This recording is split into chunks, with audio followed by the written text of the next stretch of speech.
Hello, hello. Welcome to my garden once again. Today it's a little bit overclouded and a bit chilly, but I'm sure that the sun will come in few hours. But it's always great to have a little shade when we are filming, because then it's easier to see the colors.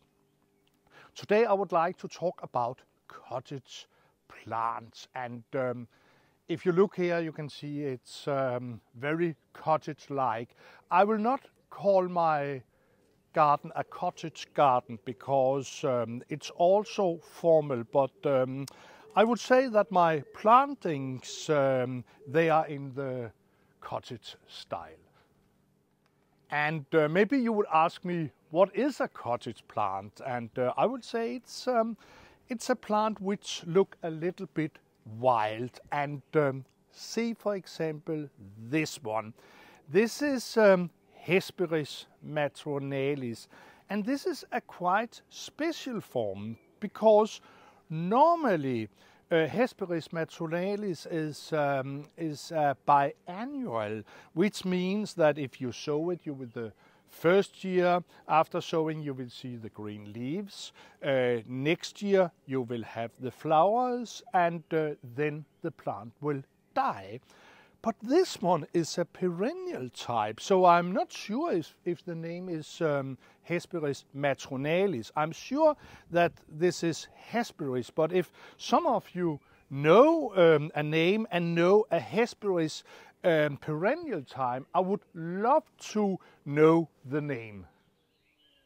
This plant I'm very sure about when it comes to the name, because this is Silene Georgia. You can also find it here in Denmark in the nature.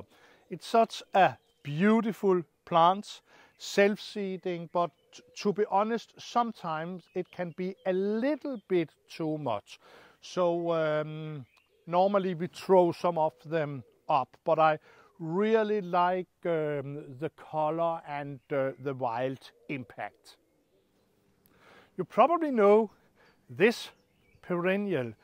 This is Persicaria pistorta, and I really like the form here, because to me the form is also very important. I'm not just thinking about the colors, and I really like these upright flower stands here.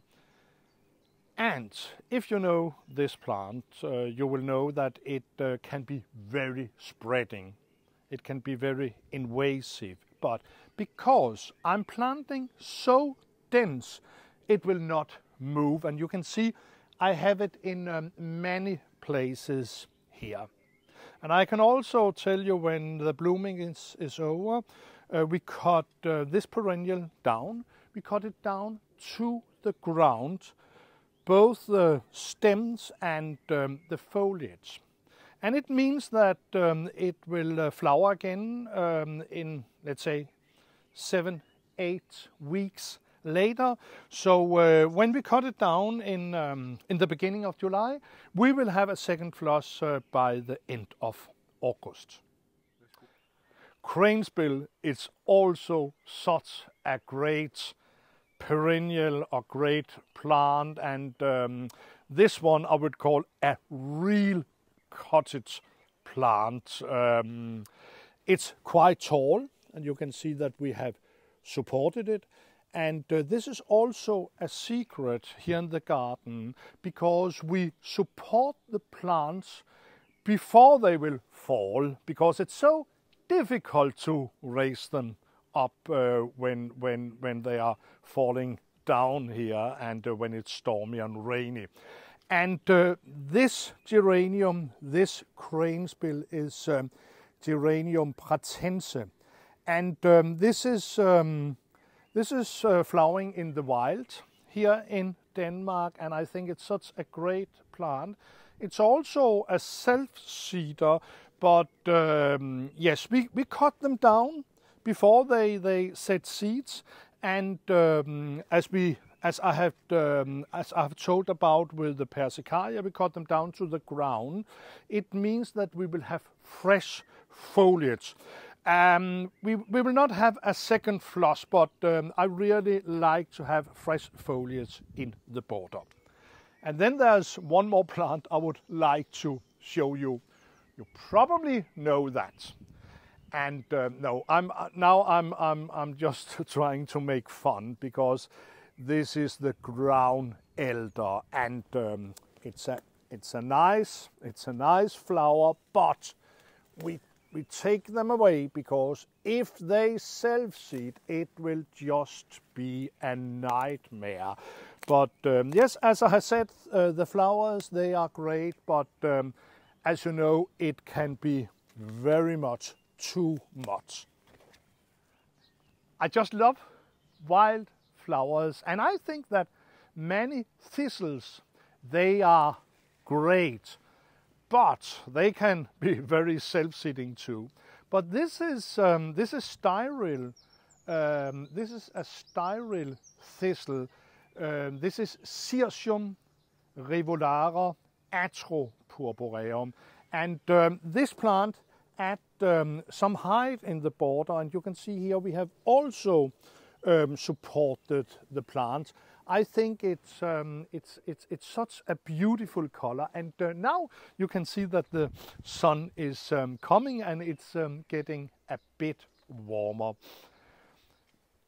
Aquilegia is of course also a very charming cottage plant. We have many different varieties in the garden. They are crossing around, and oh, see this one. This is just opened this morning. This is Buckeye Bell, a beautiful peony. I would also say that peonies, they are cottage plants, and also of these we have many in the garden. Also, poppies are cottage plants. See this one. This is Patty's plum, a variety called Ruffled Patty's plum. This poppy is a perennial type, Papaver orientale, but there are so many other poppies. But let's go around and see what we can find. Yes, here we have one more crane's-bill. This is Geranium Patricia, also a very charming plant. And you can see that all these cutting plants I'm growing between the roses. I'm not sure that you would call the roses for cottage plants, but they are quite important in a cottage planting. See this beautiful rose. This is Odyssey. It's quite seldom seen, but it's so amazing. And see the color here and the stamens here. It's really a beautiful rose.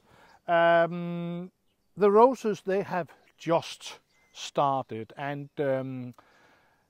I know that a lot of the single ones, they are the first in bloom.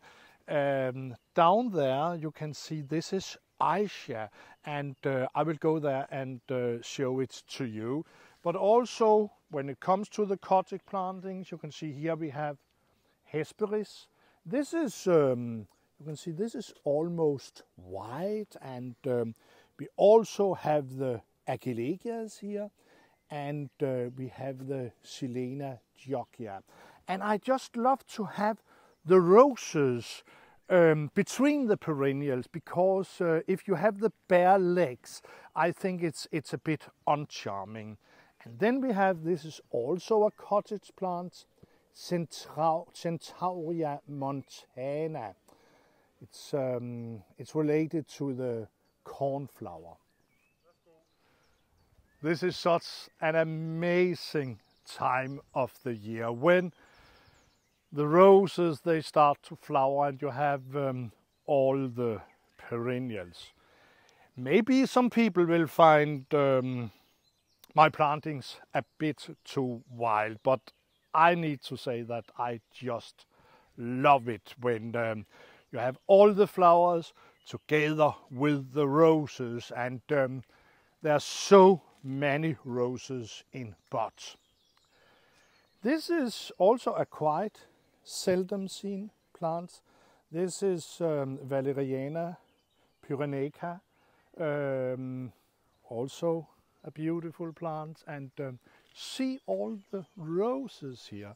They are doing so well, and in about 2 weeks time I will come back and show you them. I'm not sure if you know Baptisia, Baptisia australis. It's related to the lupins, you can see, and the Aquilegias we have here, and also we have many of these beautiful alliums. A moment ago I mentioned this rose. This is the first in flower here in the garden. It's a Danish rose, see this? The name is Aisha, and you can see there are so many flowers, and they are raised here because I just love that that you can see them over the planting here. And also a cottage plant here is Silene fimbriata. So many guests in the garden ask about this. Silene fimbriata, it's such an amazing plant, a perennial, and in short time we will have this one is Centaurea gigantea. See the buds here. It will raise to about 2.5 to 3 meters, and later in the season I will show you some of my very tall perennials. They are also very important to my garden. The last plant I would like to talk about today, the last cottage plant, is Anthriscus sylvestris. We have them all over in the garden, and they give such an airy feeling. You maybe think that they look like the ground elder, but they are not that invasive, these ones. They will not spread by the roots, but they will self-seed. But as you can see, they are in so many places here in the garden. Thank you so much for watching once again. It was such a pleasure to show you around. Maybe you could now make a cup of coffee and relax, and I will show you some more parts of the garden. Thank you so much.